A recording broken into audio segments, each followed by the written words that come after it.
আপনারা তাহসিনের কানটা দেখতে পাচ্ছেন, কানের ছিদ্রটা বাহির থেকে বেশ বড় আমরা করছি, বেশ বড় করে দিয়েছি। এটা বড় করতেই হয়, ভেতর বাহির থেকে একদম ভেতরের সমস্ত কিছু আমরা খুব সুন্দরভাবে দেখতে পাচ্ছি। কানটা সুন্দর শুকিয়ে আসতেছে আস্তে আস্তে, যে নিয়ম অনুযায়ী শুকানোর কথা চমৎকারভাবে শুকাচ্ছে। এবং কানের পেছন দিক দিয়ে আমরা অপারেশন করেছি এবং পেছনের এই জায়গাটার ফোড়াটা ছিল, এই জন্য এই জায়গার চামড়াটা একটু কম ছিল। তারপরেও শুকিয়ে গিয়েছে আলহামদুলিল্লাহ। কানের এদিকে কোনো সমস্যা নেই তার। এবং ভেতর দিক থেকে আপনারা দেখতে পাচ্ছেন, আমরা আপনাকে ক্যামেরা দিয়ে আবার দেখাচ্ছি এখনই। আসসালামু আলাইকুম সম্মানিত দর্শক যারা আমাদের সাথে আছেন, আমার পাশে বসে আছে তাহসিন 17 বছরের সুন্দর একটা ইয়াং ছেলে, যে কিনা খুব কষ্টকর একটা বিষয় নিয়ে আমাদের কাছে এসেছিল। সেই জয়পুরের থেকে আমাদের কাছে এসেছে। আমরা গত ফেব্রুয়ারি মাসে 12 তারিখে তার কানের একটা অপারেশন করেছি। সেই যে সমস্যা নিয়ে এসেছিল সেটা ছিল তার আমাদের ডায়াগনোসিস কোলেস্টেটোমা উইথ পোস্টারিকুলার, কানের পেছনে ফোড়া হয়ে গেছিল। সেই কোলেস্টেটোমা থেকে, কোলেস্টেটোমা হচ্ছে কান বাঁকে এক ধরনের রোগ, যেটাতে কানের পর্দা কিছুটা নষ্ট হয়ে সেটা ভেতরের দিকে চলে যায় এবং কানের ভেতরে যে হাড় আছে অন্যান্য জিনিসপত্র আছে সেগুলোকে খেয়ে ভেতরে ময়লা তৈরি এবং সেটা ইনফেকশনে পুজ হয়ে কখনো রক্তনালীর মধ্যে চলে যেতে পারে, যেটাকে সিগমোইড বলি। সেই সিগমোইড সাইনাসটা তার উপরে যে হাড়ের আবরণ থাকে কানের ভেতরে হাড়টির মধ্যে, সেই আবরণটা তার খাওয়া ছিল এবং কখনো কখনো এই পুজ ব্রেনের দিকেও চলে যেতে পারে। এই জন্য এই রোগটা বিপদটা খুব বেশি হয়, বিপজ্জনক একটা রোগ এটা, যেটা সে বাহিরের দিকের অ্যাবসেস বা ফোড়ানে, কানের পেছনের ফোড়ানে আমাদের কাছে এসেছে। প্রচন্ড ব্যথা ছিল তার কানে, যতদূর আমার মনে আছে। এবং তার কানের অপারেশনের শুরুতে আমরা যেটা পেয়েছিলাম যে তার কানের ভেতরে হাড় খাওয়া ছিল। 3টা হাড় থাকে আমাদের, মেলিয়াস, ইনকাস, স্টেপিস। আমি আগেও কয়েকটা কথা টপিকে আলোচনার সময় আমাদের বলেছি, তার মধ্যে 2টা হাড় তার খাওয়া ছিল, মেলিয়াস এবং ইনকাস তার সম্পূর্ণ খাওয়া ছিল।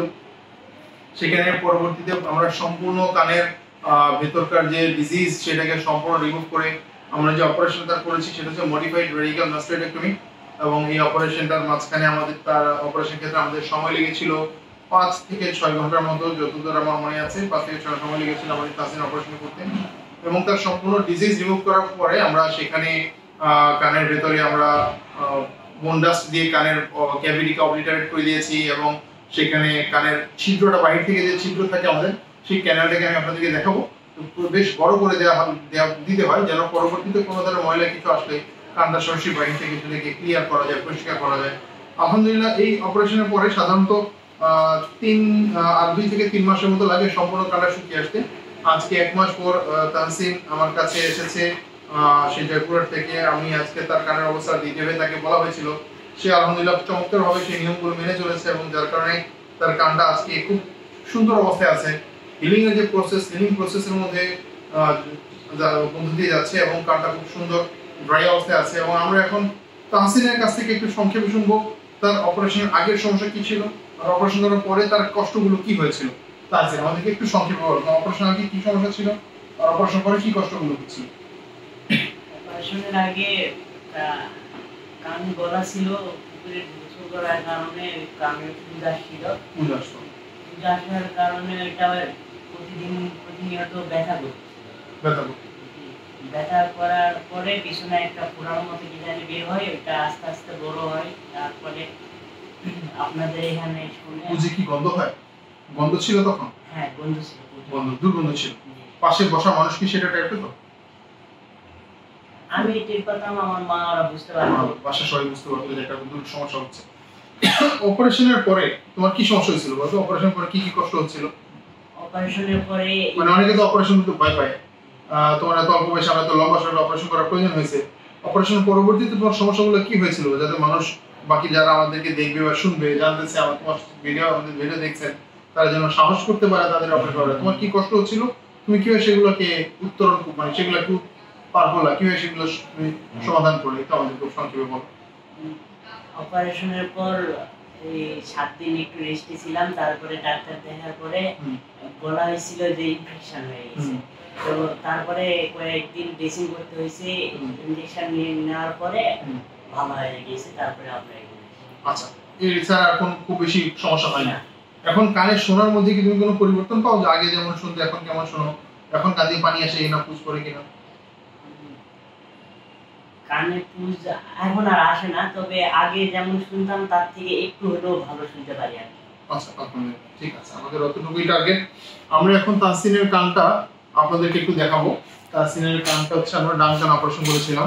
আপনারা তাহসিনের কানটা দেখতে পাচ্ছেন, কানের ছিদ্রটা বাহির থেকে বেশ বড় আমরা করছি, বেশ বড় করে দিয়েছি। এটা বড় করতেই হয়, ভেতর বাহির থেকে একদম ভেতরের সমস্ত কিছু আমরা খুব সুন্দরভাবে দেখতে পাচ্ছি। কানটা সুন্দর শুকিয়ে আসতেছে আস্তে আস্তে, যে নিয়ম অনুযায়ী শুকানোর কথা চমৎকারভাবে শুকাচ্ছে।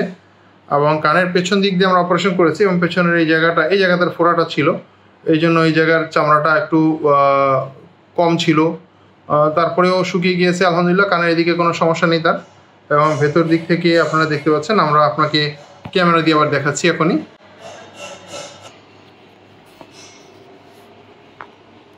আপনারা কানের ভেতরটা দেখতে পাচ্ছেন, কানের পেছনের অংশ সুন্দরভাবে শুকিয়ে আসছে আস্তে আস্তে সব। এবং আমরা যদি তাহসিনকে আর একটু ভালো করে দেখতে চাই, এবং কানের পর্দার অংশটা দেখা যাচ্ছে, এই যে পর্দার অংশ, এটা পর্দার অংশটাও খুব সুন্দর ছিল। তার কানের পর্দার পেছন অংশ নষ্ট হয়ে গিয়ে জায়গাটা ক্ষয় হয়ে গিয়েছিল, এবং সেই জায়গাটাকে আমরা চমৎকারভাবে সব ডিজিজ রিমুভ করে এখন তার এখানে হিলিং প্রসেসের মধ্যে দিয়ে যাচ্ছে আলহামদুলিল্লাহ, খুব সুন্দরভাবে আছে। আমরা এটাকে ক্যানেল ডাউন প্রসিডিউর বলি। এটা হচ্ছে মূল কানের মূল ছিদ্র যেটা থাকে আর কি, এবং সেটা হচ্ছে এই যে মূল পর্দা। আর বাকি যা দেখতে পাচ্ছেন এগুলো সব অপারেশনের মাধ্যমে তৈরি করা। অপারেশনের এখানে ডিজিজ গুলো ছিল, তার এই সমস্ত সম্পূর্ণ জিনিসটাকে বের করে, এবং এটাকে বাইরের এই কানের নরমাল যে ছিদ্র থাকে আমাদের, সেই ছিদ্রের সাথে এটাকে এক করে দেওয়া হয়েছে। এবং এটা হয়তো আশা করছি ইনশাআল্লাহ 1-1.5 মাস পর এই সম্পূর্ণ জিনিসটা একদম পুরোপুরি ভাবে শুকিয়ে যাবে। যেরকম শুকানোর পরে তার আর আমাদের কাছে খুব বেশি আসার প্রয়োজন হবে না, সেখানে সম্পূর্ণ নর্মাল কানের মতো হয়ে যাবে, যেরকম শুকনো থাকে আর কি। এবং তার এই যে ছিদ্রটা এরকম বরাবর বড়ই থাকবে, এবং এটা দিয়ে ভেতরে যে কানের যে নর্মাল ময়লাগুলো থাকে সেই ময়লাগুলো তৈরি হবে, সেগুলো তাকে 6 মাস অথবা 1 বছর পর পর, তো 6 মাস পর পর নাকান গলার যে কাছাকাছি যিনি ডাক্তার তার বাড়ির পাশে থাকবে, কাছাকাছি থাকবেন, তার সাথে দেখা করে সেই ময়লাগুলো তিনি পরিষ্কার করে দিবেন। এবং এই কানটাকে সবসময় তাকে যত্ন নিয়ে চলতে হবে। কানের ভিতরে যেন সহজে পানি ঢুকতে না পারে, ডুবিয়ে গোসল করা থেকে একটু অ্যাভয়েড করতে হবে। ডুবিয়ে গোসল করা যাবে না, গোসলের সময় একটু তেল ভেঙে তুলা কানে দিয়ে সতর্ক অবস্থায় গোসল করতে হবে। ঠিক আছে তাহসিন? যেভাবে চলতে থাকো, খাওয়া দাওয়ার কোনো রেস্ট্রিকশন নাই, খাওয়া দাওয়ার কোনো বিধিনিষেধ নাই। লেবু, ডিম, দুধ, মাছ, মাংস যা মন চায়, যা রিজিকে আছে এগুলো খাবে, বেশি বেশি খাওয়া। ঠান্ডা যেন না লাগে কাজগুলো অ্যাভয়েড করতে হবে, মানে আইসক্রিম খাওয়া, সেরেনাপ খাওয়া, ঠান্ডা পানি ফ্রিজের খাবারগুলো খাওয়া, এগুলোকে একটা অ্যাভয়েড করবো। আর ডুবিয়ে গোসল করা বা একদম সরাসরি পানি ঢুকতে পারে এই ধরনের কাজগুলো থেকে সতর্ক থাকবে। ঠিক আছে ইনশাআল্লাহ? আচ্ছা, তাহলে জয়পুর থেকে এত দূর এসেছো কষ্ট করে, কিন্তু আমার কাছে দেখে ভালো লাগছে যে তোমরাও কষ্ট করছো, আপনারাও কষ্ট করেছেন। আমরা যে কষ্ট করেছি আপনাদের পক্ষ থেকে হোক আর আমাদের পক্ষ থেকে হোক, তো সেই কষ্টের পরবর্তীতে এরকম ফলাফল দেখলে আমাদের কাছে ভালো লাগে। আল্লাহ তোমাকে সুস্থ করেন, ভালো থাকো, আর আমাদের জন্য দোয়া করো ইনশাআল্লাহ। আবার ঠিক 1-1.5 মাস পর আমি পরীক্ষা বোধের সামনে, পরীক্ষার পর একবার এসে আমাকে দেখা করে যাবেন। ঠিক আছে ইনশাআল্লাহ? আচ্ছা, আসসালামু আলাইকুম।